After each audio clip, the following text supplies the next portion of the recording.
नमस्कार दोस्तों, अगर आप इस साल अपना इनकम टैक्स रिटर्न यानी आईटीआर फाइल करने जा रहे हैं तो रुक जाइए।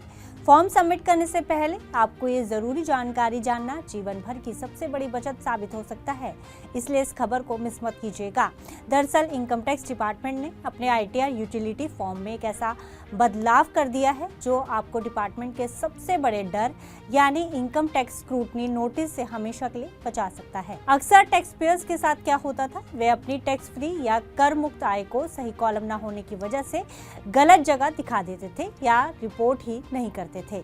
इसके बाद एआईएस और फॉर्म 26 एएस में मिसमैच होने के कारण सीधे टैक्स विभाग का स्क्रूटनी नोटिस घर आ जाता था। लेकिन अब टैक्स विभाग ने एग्जेम्प्ट इनकम शेड्यूल के तहत एक नया अदर इनकम का कॉलम जोड़ दिया है।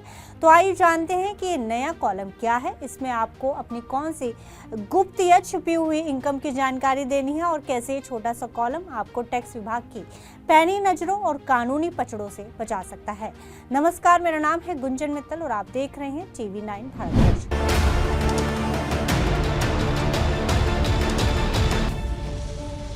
सबसे पहले समझते हैं कि आखिर टैक्स विभाग ने ये नया कॉलम क्यों जोड़ा है। दरअसल जब आप अपना आईटीआर फाइल करते हैं तो वहाँ एक शेड्यूल होता है जिसे शेड्यूल EI यानी कि एग्जेम्प्ट इनकम शेड्यूल कहते हैं।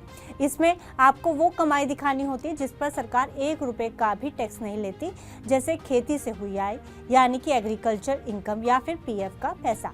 अब तक समस्या ये थी कि इस शेड्यूल में कुछ ही गिने चुने विकल्प दिए जाते थे। अगर किसी टैक्स पेयर को किसी ऐसी स्कीम या सोर्स से कर मुक्त आय होती थी जो उस लिस्ट में नहीं है, तो उसके पास उसे सही तरीके से दिखाने का कोई रास्ता नहीं होता था। ऐसे में या तो वैसे छिपा लेते थे या फिर अदर्स के सामान्य कॉलम में डाल देते थे जहां से उसकी सही पहचान नहीं हो पाती थी। इसी कंफ्यूजन को खत्म करने के लिए और डेटा को पूरी तरह ट्रांसपेरेंट बनाने के लिए सरकार ने ये नया अदर इनकम सब कॉलम जोड़ा है। अब आते हैं सबसे बड़े और जरूरी सवाल पर कि सर इस नए कॉलम्स में हमें अपनी कौन कौन सी कमाई घोषित करनी होगी। टैक्स एक्सपर्ट्स के मुताबिक अब आपको ऐसी हर एक आय का पूरा ब्यौरा यहाँ देना होगा जो टैक्स के दायरे से बाहर है लेकिन आपके बैंक खाते में आई है। इसे कुछ लाइव उदाहरण से समझने की कोशिश करते हैं। जैसे पहला है उपहार और विरासत यानी गिफ्ट्स एंड इनहेरिटेंस। अगर आपको अपने सगे रिश्तेदारों जैसे माता पिता भाई बहन से कोई बड़ी रकम उपहार में मिली है या वसीयत या विरासत के जरिए कोई पैसा मिला है जो कि टैक्स फ्री होता है, तो उसकी पूरी जानकारी अब आपको इसी कॉलम में देनी होगी। दूसरा है NRI से प्राप्त धन यानी कि रेमिटेंस फ्रॉम NRI।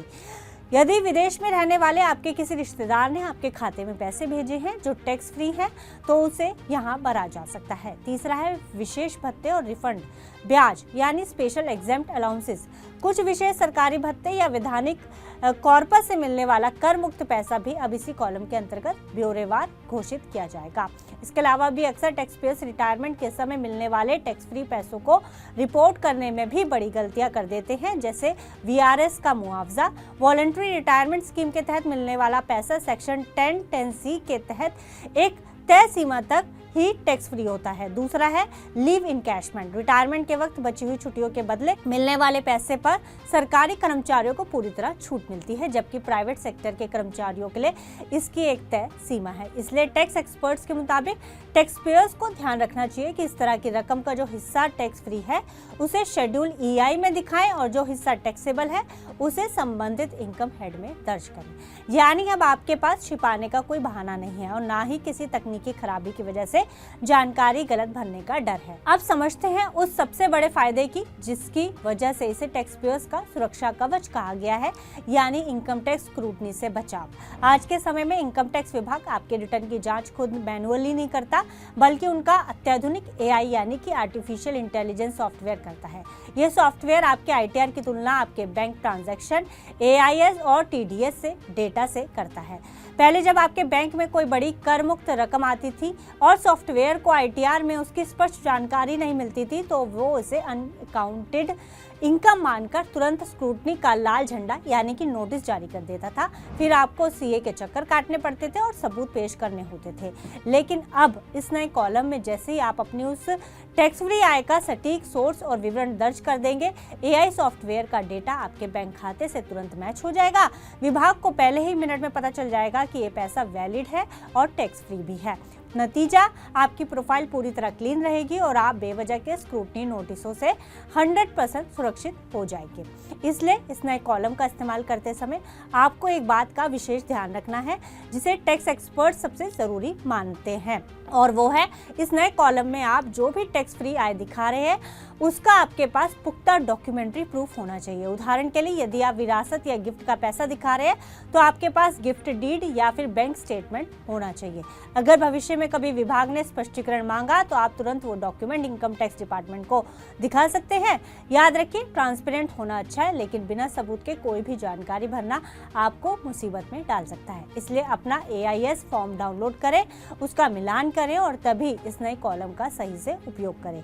तो दोस्तों, निष्कर्ष यही है कि इनकम टैक्स विभाग का ये नया अपडेट टैक्स पेयर्स को परेशान करने के लिए नहीं, बल्कि उन्हें राहत देने और अनचाहे कानूनी नोटिसों से बचाने के लिए लाया गया है। इसलिए इस साल अपना ITR फाइल करते समय शेड्यूल EI के इस नए कॉलम का फायदा उठाना बिल्कुल भी मत भूलिएगा।